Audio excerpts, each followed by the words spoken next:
D'abord, je remercie Isabelle et son équipe d'avoir organisé ce débat. Je ne suis pas spécialiste visible, ça se voit. Et je me suis dit qu'en intervenant le cinquième, après Dominique Méda, après Hélène, après Philippe, il y avait vraiment le risque d'érodite. Et donc je me suis demandé surtout pourquoi ça n'avance pas plus vite. Comment se fait-il que ce débat, qui reste absolument fondamental, comment se fait-il qu'on est aussi... Philippe a dit qu'il était moyennement optimiste à la fin de son intervention, qu'il a cru que ça allait bouger, et puis que là, depuis, il est moyennement optimiste. Il y a quelques jours, je déjeunais avec Jean-Baptiste de Foucault, l'ancien commissaire au plan, qui me rappelait que Jacques Delors est devenu conseiller de Chaban-Delmas en 71 parce qu'il avait déjà fait un gros travail sur des nouveaux indicateurs, qu'avec les amis de CIT, je crois que son club s'appelait Citoyen 60, déjà dans les années 67, 68, 69, Jacques Delors a montré que le PIB ne signifiait rien. Déjà, il avait montré qu'il fallait s'intéresser à la vie des gens, à leurs vraies aspirations, à comment notre société peut transmettre son capital.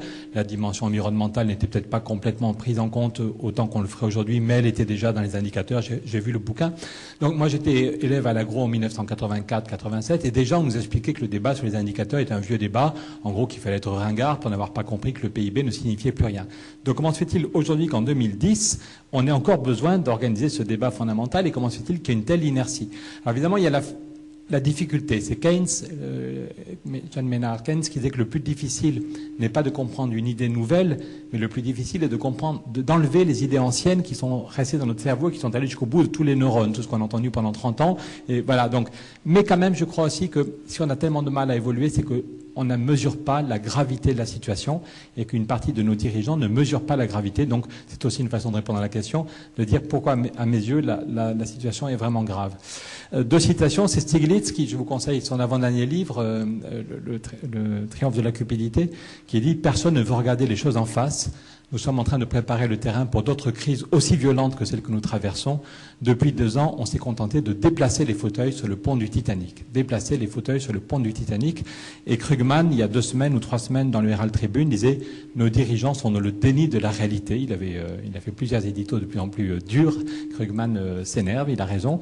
Il disait que nos dirigeants enrobent tout de sucre, ils fuient leurs responsabilités, ils prennent les citoyens pour des imbéciles. Il expliquait à force de tout enjoliver.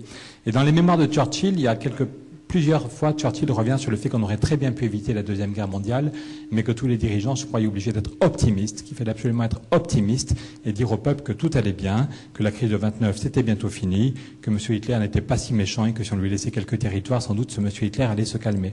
Et qu'à force d'être optimiste et de nier la réalité des problèmes, on était arrivé à la barbarie. Donc ce soir, je voudrais juste qu'on mesure ensemble la gravité de la situation, parce que je crois que ça permet aussi de dire quels sont les indicateurs qui devraient orienter l'action publique aujourd'hui. Je parle en même temps comme économiste, et comme depuis 4 mois, je suis élu pour la première fois de ma vie. Premier indicateur, c'est tout bête, ça fait drôle, je vous en parlerai une autre fois, c'est pas passionnant, mais c'est quand même étonnant d'être élu. Non, t'embête pas Isabelle, je vais y arriver, je ne bouge plus, ça va très bien. De toute façon, il n'y a plus qu'un papier, il n'y en a plus qu'un qui peut tomber, donc je crois qu'on arrive au bout du gag. Donc, premièrement, dire la gravité de la situation. Je suis allé hier sur le site du ministère du Travail, c'est pas moi qui ai fait la courbe, j'ai fait juste une copie d'écran. Le chômage a augmenté de 1 200 000 depuis 2 ans. Le nombre total de chômeurs, d'hommes et de femmes inscrits à Pôle emploi a augmenté de 1 200 000. C'est quand même catastrophique. On n'a jamais vu ça dans ce pays. Ça mériterait, on pourrait penser que ça provoque une réaction. On arrive à 4 600 000 chômeurs, sans compter les dom-toms, sans compter les plus de 55 ans qui ne sont pas dispensés de recherche d'emploi, sans compter le 1 400 000 RMI, sans compter tous les jeunes en situation de galère, tous les patrons de PME qui ont mis la clé sous la porte et qui n'ont pas droit aux indemnités. Mais 4 600 000 chômeurs, ça devrait, en tant que tel, faire la une des journaux plutôt de savoir d'autres questions. Bon. Et parmi ceux qui retrouvent un boulot, le ministère du Travail dit, une enquête publiée en juin, que parmi ceux et celles qui quittent Pôle emploi, parmi ceux et celles qui ne sont plus dans les chiffres, il n'y en a que 40% qui retrouvent un boulot. Je ne vais pas vous assommer avec des chiffres, mais on est là pour parler d'indicateurs. Le mois dernier, il y a eu 510 000 hommes et femmes qui se sont inscrits à Pôle emploi. 510 000 nouveaux inscrits en un mois. C'est du délire. Jusqu'à il y a 2 ans, on n'a jamais vu un tel flux. 510 000 inscrits. Et pourquoi est-ce que la courbe du chômage ne monte pas de 510 000? C'est parce qu'il y en a 490 000 qui ont quitté Pôle emploi. Donc c'est pour ça que le solde n'augmente que de 20 000. Mais sur les 490 000 qui quittent Pôle emploi, il n'y en a qu'une minorité, moins de 40%, qui retrouvent un boulot. La majorité tombe au RMI, au RSA ou à rien du tout si leur conjoint a un revenu. Ils n'ont même pas droit au RMI.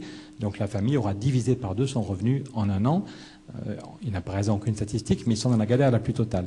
Et pour ceux et celles qui retrouvent un boulot, il y a une étude qui a été publiée par l'URSSAF et la COS en juillet, qui dit que 60% des embauches sont des CDD de moins de 1 mois. C'est des chiffres officiels, c'est pas une vision zolatiste de la réalité, et que les CDI à temps plein ou à temps partiel ne sont que 16% des embauches. Donc on a un niveau de chômage monstrueux, et le monde du travail, pour ceux qui en ont un, n'a jamais été aussi précaire. Et je crois que quand on nous explique que la crise est finie, j'entendais encore une ministre de l'économie qui disait ça sur Europe 1 il y a quelques jours, que la crise était finie, il faut vraiment prendre les gens pour des benets, pour être gentils, pour dire que la crise est finie. Pendant que Christine Lagarde rassure le peuple et essaye de faire consommer, que les gens se rassurent et consomment à nouveau, la Société Générale a envoyé il y a eu une fuite dans la presse anglaise, la Société Générale a envoyé à ses clients les plus fortunés un mémo pour dire qu'il fallait s'attendre à un global collapse. La Société Générale explique aux gestionnaires de fonds qu'on peut continuer à jouer, qu'il y a encore des bénéfices à faire colossaux, mais qu'il faut être capable de se retirer en 48 heures. La conclusion du mémo, c'est qu'il faut être capable de se retirer en 48 heures parce que les marchés peuvent s'effondrer en quelques jours et qu'il faut donc être capable de tout retirer. Pourquoi le risque de global collapse je n'ai pas trop de temps, mais j'ai montré ça. On avait fait un débat avec Joseph Stiglitz il y a quelques mois, avec Eva Joly, et j'ai montré juste ces deux courbes. À mon avis, il y a deux bombes quand on nous explique que les États-Unis et la Chine vont tirer la croissance mondiale. Si on suivait juste les indicateurs basiques, non mais c'est étonnant, parce qu'il y a 3 ans, tout le monde nous expliquait qu'il fallait repenser complètement, que le capitalisme était catastrophique et qu'on aurait dû anticiper la crise. Et on est incapable de voir qu'il y a une nouvelle crise qui se prépare. Il n'y a pas besoin d'être un génie. Ces chiffres sont publiés tous les 3 mois par la Réserve fédérale. Vendredi dernier, on a eu les derniers chiffres. C'est gratuit. Tous ceux qui ont Google ou Internet, je pense 99% d'entre vous, tous les 3 mois, vous pouvez aller sur le site de la Réserve fédérale et on voit la dette totale aux États-Unis. Les Américains ont cramé 2400 milliards en 18 mois. 2400 milliards simplement pour garder la tête hors de l'eau. Aucun changement de fond, juste l'énorme rustine, 2400 milliards. L'autre jour, j'étais dans un débat animé par Libé le Nouvel Obs. Un journaliste me disait, mais Pierre, tu es inquiet, t'inquiète pas, la Chine est toujours là pour financer les États-Unis. Je dis, excuse-moi Gérard, 2400 milliards, c'est l'équivalent du total des réserves de change que la Chine a pris 15 ans à accumuler. Les États-Unis ont cramé en 18 mois l'équivalent. Alors heureusement, il y en a d'autres qui peuvent financer. Il n'y a pas que la Chine. Quant à la Chine, l'an dernier, le gouvernement chinois a pris tellement peur, comme les exportations se plantaient complètement. La Chine, les dirigeants ont demandé aux banques d'accepter n'importe quelle demande de crédit. Donc ils ont injecté en un an 30% du PIB en crédit privé, 30%, et par ailleurs 14% en crédit public.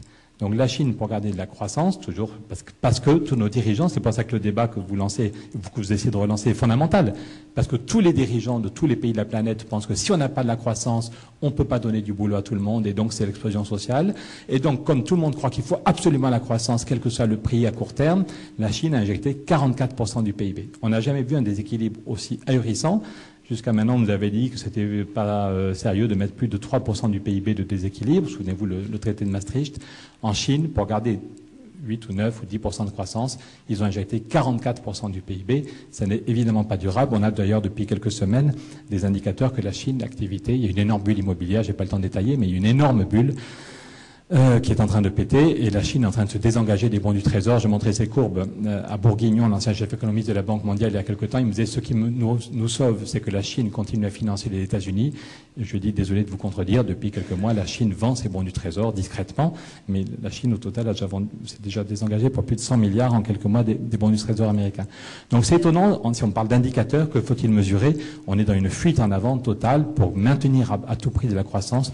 On est dans une fuite en avant, il n'y a jamais eu autant de dettes. Alors l'emploi sans croissance, comment ça marche? Mesurer, je finis en 5 minutes, et puis on en reparlera dans le débat. Non mais pardon, je crois que vraiment que tous ceux et celles qui sont là sont sans doute convaincus, sinon on aurait autre chose à faire que de venir à ce débat, mais je crois que nos dirigeants ne comprennent pas, ne sont pas capables de mesurer la gravité de la crise. Ils parlent un peu d'écologie pour faire plaisir de temps en temps. Juste 3 dépêches qui sont sorties en quelques semaines. C'est les Échos qui titrent « Pétrole, les réserves mondiales plafonnent, la production décline ». C'est il y a un mois, le Mexique qui avoue que sa production a baissé de 20%. C'est pas moi qui l'invente, c'est pas des écolos qui disent ça, les écolos le disent depuis 20 ans. Mais là, on est tout proche du mur. Le Mexique, qui est un des plus grands producteurs de pétrole, doit avouer piteusement qu'il produit 20% de moins qu'à 6 ans, ou c'est l'Algérie qui, il y a quelques semaines, annonce qu'elle va diminuer ses exportations de gaz vers la France, parce que l'Algérie se rend compte que, ben oui, il y a des limites physiques à ses capacités de produire de l'énergie. Mesurer la gravité de la crise, désolé si vous êtes convaincu, mais encore une fois, je rencontre beaucoup de dirigeants politiques à droite comme à gauche qui ne comprennent pas La NASA a publié une étude au début de l'été. La NASA, grâce à des satellites, mesure la température du globe un peu partout. Donc c'est un indicateur qui me paraît fondamental si on parle d'effet de serre. La NASA dit 2010 est l'année la plus chaude que connaît la planète depuis plusieurs siècles, depuis qu'on s'est mesuré la température ou la reconstituer de différentes façons. Mais il n'y a aucun doute. Moi qui suis des Pyrénées, je peux vous dire, on vit dans dans le même coin des Pyrénées depuis, on a une maison de famille depuis 40 ans. C'est la première fois depuis 2 ans qu'on n'a plus d'eau. À partir du mois de novembre, on capte une source, on est vraiment en altitude, et on a quelques semaines avant que la neige arrive où on n'a plus d'eau. J'ai vu la semaine dernière une étude qui a été publiée par l'Office international de l'eau qui dit que le volume des glaciers dans les Pyrénées a baissé de 80% en un peu plus d'un siècle. Alors c'est pas grave, hein, vous savez que vous connaissez l'histoire, pour le moment ça va, pour le moment c'est pas grave, c'est comme un réservoir d'essence, on peut vous dire qu'il s'est vidé de 80%, mais les optimistes vous diront oui, il en reste encore 20%.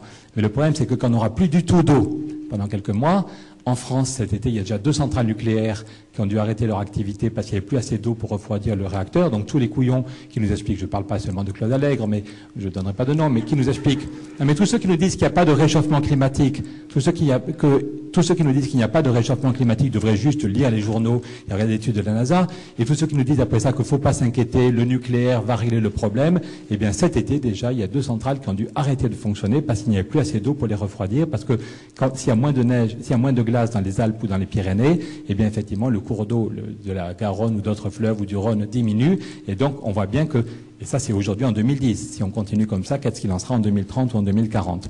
Dernier point, mesurer la gravité de la crise démocratique. Je pense qu'on est au bout d'un système. Jean Delevoye disait dans Le Monde il y a quelques mois qu'on est d'un pays qui est fatigué psychiquement. Jacques Julliard dit il y a quelques années que la République, c'est l'idée que les élites travaillent pour le peuple et que le peuple fait confiance aux élites, et que manifestement cette alliance s'est rompue. Que manifestement le peuple ne fait plus confiance aux élites et qu'il a de bonnes raisons de ne plus faire confiance. Je voyais une enquête il y a quelques jours qui disait que 70%, et je crois que ça devrait être un indicateur aussi, 70% des citoyens disent que la politique économique du gouvernement actuel n'est pas bonne, mais 69% pensent que l'opposition ne ferait pas mieux. Donc ne vous étonnez pas s'il y a un tel désespoir, s'il y a tellement de gens qui hésitent encore à aller voter.